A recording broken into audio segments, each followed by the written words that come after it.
آپ آزاد ہیں، آزاد رہیں۔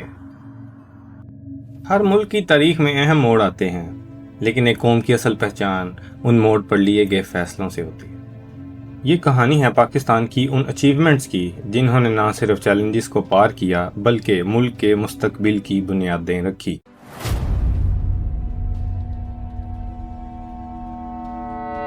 1947 میں پاکستان کا وجود میں آنا صرف ایک نقشے پر لکیر کھینچنا نہیں تھا۔ سب سے بڑا چیلنج اس نقشے کے اندر ایک چلتا ہوا ملک تعمیر کرنا تھا، وہ بھی زیرو سے۔ کوئی پرانا ڈھانچہ نہیں تھا۔ فاؤنڈرز کو ریفیوج کرائسس کے ساتھ ساتھ ایک پورا نظام کھڑا کرنا تھا۔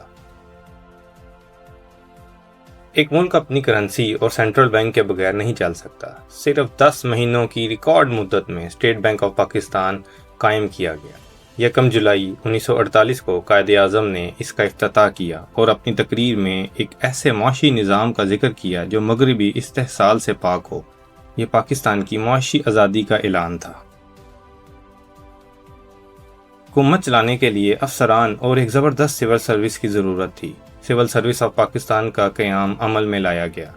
ان افسران کے پاس نہ آفیسز تھے، نہ فرنیچر، نہ اسٹیشنری، لیکن انہوں نے دن رات کام کر کے نہ صرف سرکاری منسٹریز قائم کی بلکہ لاکھوں مہاجرین کی بحالی کا انتہائی مشکل کام بھی انجام دیا۔ بالکل اسی طرح پاکستان آرم فورسز کی تنظیم کی گئی۔ برٹش انڈین آرمی کے اثاثے اور افرادی قوت کی تقسیم ایک لمبا اور پیچیدہ عمل تھا، لیکن اس نئی فوج نے فوراً ہی ملک کی سرحدوں کی حفاظت کی ذمہ داری سنبھال لی۔ یہ بنیادی ڈھانچہ تو کھڑا ہو گیا، لیکن اس ڈھانچے کو چلانے کے لیے سب سے اہم چیز پانی محفوظ نہیں تھا۔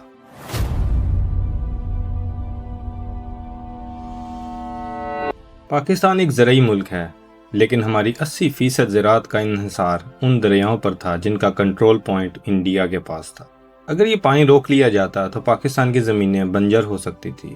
یہ ایک قومی سلامتی کا مسئلہ تھا اور اس مسئلے کا واحد حل ایک مستقل معاہدہ تھا۔ 12 سال کے طویل مذاکرات کے بعد 19 ستمبر 1960 کو یہ تاریخی معاہدہ ہوا۔ اس نے دریاؤں کو تقسیم کیا۔ پاکستان کو انڈس، جہلم اور چناب پر مکمل حق مل گیا۔ اس معاہدے نے پاکستان کو نہ صرف قحط کے خطرے سے بچایا بلکہ دنیا کے سب سے بڑے کنال اریگیشن سسٹم کی بنیاد رکھی۔ پانی اور زمین محفوظ ہونے کے بعد اب وقت تھا اس زمین پر صنعتی اور معاشی ترقی کی عمارت کھڑی کرنا۔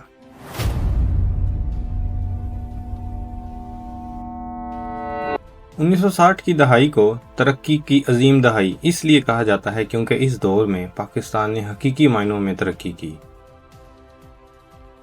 اس دہائی میں لارج سکیل مینوفیکچرنگ میں ریکارڈ توڑ ترقی ہوئی، جو اس وقت دنیا میں ایک ریکارڈ تھا۔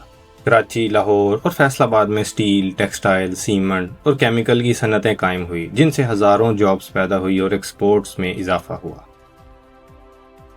پاکستان انٹرنیشنل ایئر لائنز یا PIA دنیا کی بہترین ایئر لائنز میں شمار ہونے لگی۔ 1960 میں یہ بوئنگ 707 جیٹ استعمال کرنے والی ایشیا کی پہلی ایئر لائن بنی۔ 1964 میں PIA نے چائنا کے لیے پروازیں شروع کرنے والی پہلی نان کمیونسٹ ایئر لائن بن کر تاریخ رقم کی۔ منگلا ڈیم 1967 میں مکمل ہوا، جس نے 1000 میگا واٹ بجلی پیدا کی۔ اس دور میں تربیلا ڈیم پر کام شروع ہوا، جو بعد میں دنیا کا سب سے بڑا ارتھ فلڈ ڈیم بنا۔ اس معاشی ترقی نے ملک کو تو مضبوط کر دیا، لیکن اسے ایک مستحکم سیاسی ڈھانچے کی ضرورت تھی جو عوام کی خواہشات کی عکاسی کرے۔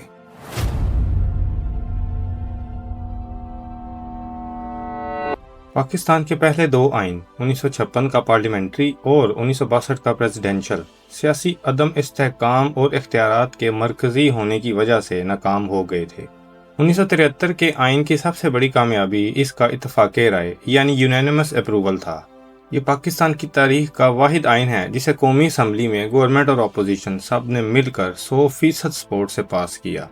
اس آئین نے پاکستان کو ایک فیڈرل پارلیمنٹری سسٹم دیا جہاں وزیر اعظم حکومت کا سربراہ ہے۔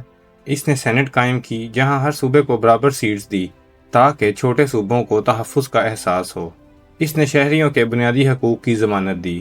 اس نے اختیارات کو وزیر اعظم اور پارلیمنٹ کو دیا، اور اس نے کونسل آف کامن انٹرسٹ بنایا تاکہ صوبوں کے درمیان وسائل کی تقسیم کے مسئلے حل کیے جا سکیں۔ سیاسی اتحاد کے اس دور کے بعد پاکستان کو دنیا کے سامنے اپنی قومی شان ظاہر کرنے کا موقع کھیل کے میدان میں ملا۔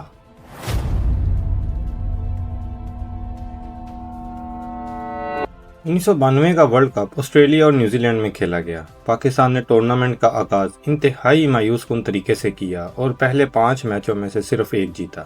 اس موقع پر کیپٹن عمران خان نے ٹیم کو کارنر ٹائیگرز کی طرح لڑنے کا مشورہ دیا اور پھر ٹیم نے تاریخ بدل دی۔ سیمی فائنل میں انضمام الحق کی طوفانی بیٹنگ نے نیوزی لینڈ کو ہرایا اور فائنل میں وسیم اکرم کی 2 ناقابل یقین جادوئی ڈیلیوریز نے میچ کا پانسا پلٹ دیا۔ پاکستان نے انگلینڈ کو ہرا کر پہلی بار ورلڈ چیمپئنز بننے کا اعزاز حاصل کیا۔ یہ جیت قومی یکجہتی کی علامت بن گئی۔ کھیل کے میدان میں اس فتح نے قوم کا سر فخر سے بلند کر دیا۔ لیکن 1970 سے ہی خطے میں طاقت کا توازن بدل رہا تھا اور پاکستان کو ایک نئے سنگین چیلنج کا سامنا تھا۔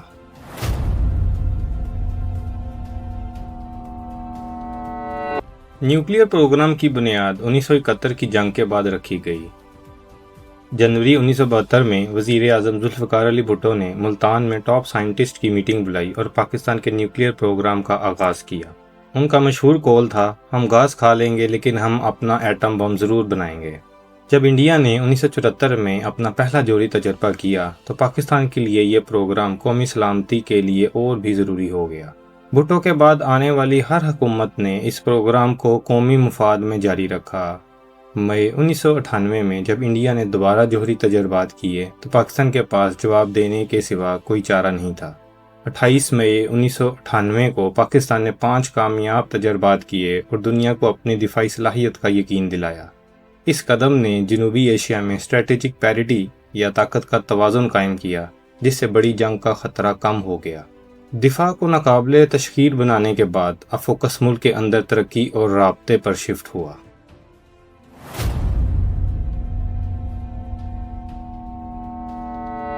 پاکستان کا موٹر وے نیٹ ورک ملک کی ترقی میں ایک سنگ میل ہے۔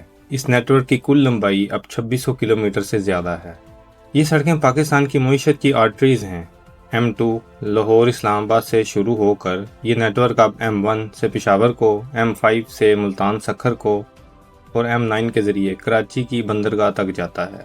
اس نیٹ ورک نے نہ صرف سفر کو تیز اور محفوظ بنایا ہے بلکہ یہ شہروں کو دیہاتوں سے اور نارتھ کو ساؤتھ کی بندرگاہوں سے جوڑ کر تجارت کو فروغ دے رہا ہے۔ رابطوں کے اس نیٹ ورک نے معیشت کو تو جوڑ دیا لیکن ملک کو ایک اندرونی دشمن کا سامنا کرنا پڑا۔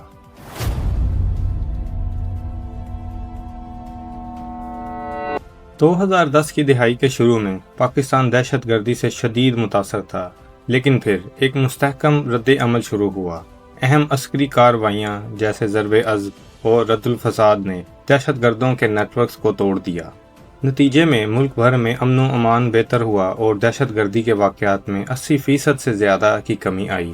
اس کامیابی کا سب سے بڑا ثبوت انٹرنیشنل کرکٹ کی پاکستان میں واپسی، پاکستان سپر لیگ کا کامیاب انعقاد اور سوات جیسے علاقوں میں سیاحت کی بحالی ہے۔ امن کی بحالی نے ایک نئے دور کا دروازہ کھولا، ایک ایسا دور جہاں جنگ کا میدان سرحدوں پر نہیں بلکہ انٹرنیٹ پر تھا۔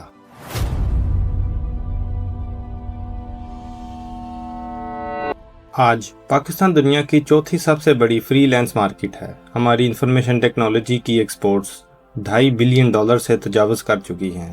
Soft where development, graphic design اور ای کامرس کے شعبوں میں ہزاروں نوجوان اپنے گھروں سے کام کر کے ملک کے لیے قیمتی فارن ایکسچینج کما رہے ہیں۔ یہ پاکستان کی نالج اکانومی کی بنیاد ہے۔